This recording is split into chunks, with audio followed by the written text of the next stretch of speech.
Coming up on Mountain News this morning, Owsley County is facing a dilemma with a county clerk whose locals say won't show up to work. Plus, we'll take a look at Governor Beshear's two-year budget proposal and what it means for state educators. Dedicated to Eastern and Southern Kentucky, this is WYMT Mountain News this morning. Good morning, I'm Madison Carmouche. It is 5:32 on December 20th, 2023. Let's check in with meteorologist Ben Beddoes for a look at your forecast this morning. Yeah, it's a very cold morning out there right now. If you step out the door, we are seeing temperatures generally into the upper teens to lower 20s out there. So it is a frigid morning across our area. We're seeing a temperature of 19 right now in Hazard, 19 in Manchester. We are 23 in Harlan, 20 in Middlesboro, 15 in Clintwood, 24 in Pikeville, 21 degrees in Prestonsburg, 21 in Irvin right now, and 21 in Somerset. But again, temperatures, they are going to warm pretty quickly today. We look at the day planner. Yes, we'll start out with temperatures in the upper teens this morning, lower 20s, but we'll make it up into the upper 30s as we go into really about the late morning hours. And eventually today, we top out into the mid to upper 40s. So actually seeing temperatures just above average for this time of year by the time we get to daytime. So yeah, cold start across our area, but temperatures will warm pretty quickly. And this is the start of a warm stretch. Temperatures are going to continue to climb over the next couple days. So I'll take a look at that coming up. Thanks, Ben. Questions are being raised about an Eastern Kentucky county clerk. A real estate agent says homes cannot be closed on in Owsley County because they can't get into the county clerk's office. Other county officials say clerk Shanna Oliver is keeping her office closed several days a week and is planning to retire in several weeks. But as WYMT's Phil Pendleton discovered, people say the county clerk's office is more or less not open for business most of the time. In early October, it appeared that it was an open and shut case that this Owsley County home would sell. But we've still not closed on the property. The final piece to the property puzzle deals with title insurance, and that has to be done within the county clerk's office. But realtor Brianna Wallace says she's faced a closed door numerous times. One time she did get in, she took this video. The condition of the clerk's office was very unorganized and very unprofessional. Without title insurance, homes cannot be closed on. If it falls through, then we've all lost money, and then this will be the second home that they've had fall through in the state of Kentucky. The county clerk's office here in Owsley County has faced trouble before, going back at least a decade. Former county clerk Sid Gabbard was accused of not properly paying taxing districts, and then just a few years later, Shanna Oliver was herself accused by the state auditor of essentially not doing her job. Auditor Mike Harmon reported that the clerk did not keep adequate records of receipts and expenditures. The judge executive says he's been made aware of numerous people complaining of having to go to other counties to renew their car and truck tags and to pay taxes. It's a big inconvenience to citizens. Wallace says closings usually take 30 days. This one has taken almost 3 months, and there's no resolution in sight. In Owsley County, Phil Pendleton, WYMT Mountain News. We tried unsuccessfully to reach out to Shanna Oliver for comment. We also reached out to numerous state and elected officials and were not able to find out if any actions or investigations are underway regarding the current situation with the Owsley County clerk. A man accused of stabbing a person more than a dozen times and wanted for attempted murder out of Columbus, Ohio, has been arrested in Mingo County, West Virginia. Christopher Back was arrested on Pritchard Street in Williamson, West Virginia, Monday. U.S. Marshals say on December 10th, Back entered his ex-girlfriend's Columbus home when she was not there. They say he then threatened to kill her brother, who was there. They got into a fight and he stabbed the brother 17 times. A Campbell County, Tennessee high school teacher is facing a child sex charge. The U.S. Marshal Service says Christopher Monhagan was wanted out of Florida, which prompted investigators to team up with the U.S. Marshals in Orlando to track him down.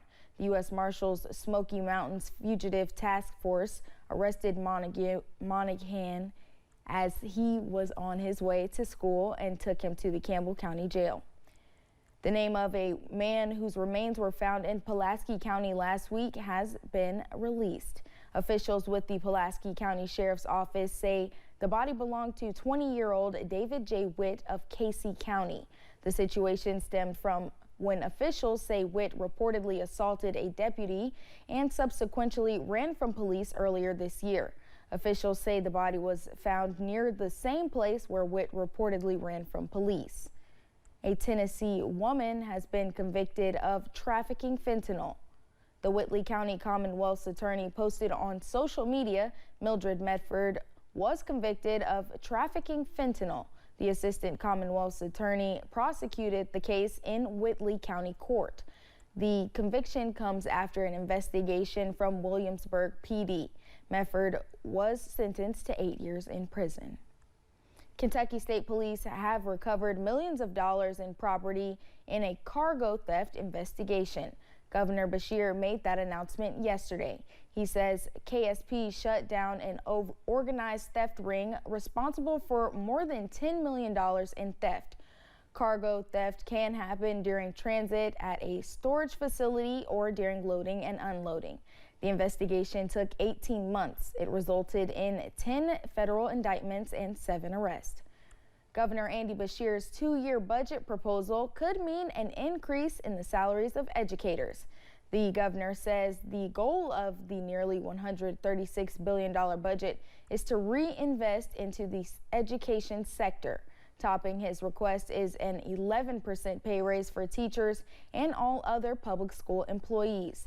Boyd County Superintendent Bill Boplett says this would help address some of the biggest challenges school districts are facing: staffing and funding. Anyone who works in public education is a superhero. From the drivers to the custodians to the teachers to the administrators, they all work hard, and we're here for our kids. But we're also here to help feed our families, and that pay increase would definitely help. Beshear's proposal includes allocating a large amount of cash to fund universal pre-K. Beshear says if approved, it could allow 34,000 more 4-year-olds to be kindergarten ready. If you plan on getting those presents mailed out in time for Christmas, time is ticking. The deadline in some cases is a day away. A spokesperson for the U.S. Postal Service tells us tomorrow is the deadline for priority mail. Thursday, December 21st, is the last day to ship via Priority Mail Express. To make sure you use the right size box. You don't want something too small because it might burst open. You don't want something too big because the item inside might bang around inside of it. The U.S. Post Office says if you have your packages wrapped, boxed, and stamped by those dates using those methods of mailing, it'll be under the tree on time. East Kentucky Dream Center's hometown Christmas wrapped yesterday, providing toys, clothes, and more to families in need. WYMT's Buddy Forbes was at the Appalachian Wireless Arena for the 5th annual event. Merry Christmas. More than 150 families picking presents from a packed arena. The Dream Center is known for giving back to Eastern Kentucky, especially at Christmas. Groceries are on the rise, gas is on the rise. You know, the price of living is up, but your income is not up. The 5th annual Hometown Christmas giveaway brought people to the Pikeville streets early Tuesday morning, lining up outside of the Appalachian Wireless Arena to get gifts for their families. It's a blessing to be able to come here and to be able to give back, to know that those kids are going to wake up and they're going to have something. You know, it may not be a lot, but something under that tree that they can open. With toys, winter wear, clothing, and more, East Kentucky Dream Center Executive Director Rachel Dotson says the organization's event would never be possible without partnerships. Everything that we do is from our fundraisers. It's from our private donors. We've built relationships throughout the community, throughout Eastern Kentucky actually, that is just, they're phenomenal. Supporters and donors helped fill the tables with hopes to fill empty spaces under trees this year, including new clothes from a small business called The Hanger Boutique. I live in Lawrenceburg now, but I know home here in Pikeville, we're a little poverty stricken. We need a little help here and there. And I feel like we're kind of forgotten about, especially after the floods. Everyone involved said it was a blessing to see needs being met. We wanted to kind of put a foot forward and to kind of make a big stamp and to tell small businesses that you do need to help, you do need to give back to your community, because after all, your community is what supports you. So Handing out a little happiness for the holidays.